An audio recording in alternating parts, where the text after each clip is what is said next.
hapon karon adlaw Biyernes, November 1 ug All Saints Day ug mao ang latest weather update karong adlaw. Northeast monsoon o hanging amihan padayon nakaapekto sa amihan ng bahin sa Luzon, samtang atong gibantayan nga low pressure area nga naa sulod sa atong Philippine Area of Responsibility, gibana-bana nga naa sa galayong 240 kilometro silangan sa may hinatuan Surigao del Sur.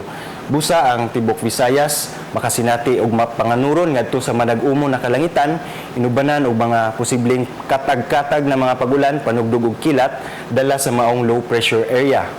Kakusgon sa atong hangin, hinay ngadto sa kasangaran ang muro sa tibok Visayas na nagagikan sa silangan ngadto sa amihanan silangan. Diin malinawon ngadto sa kasarangan ang pagbalod sa atong kadagatan.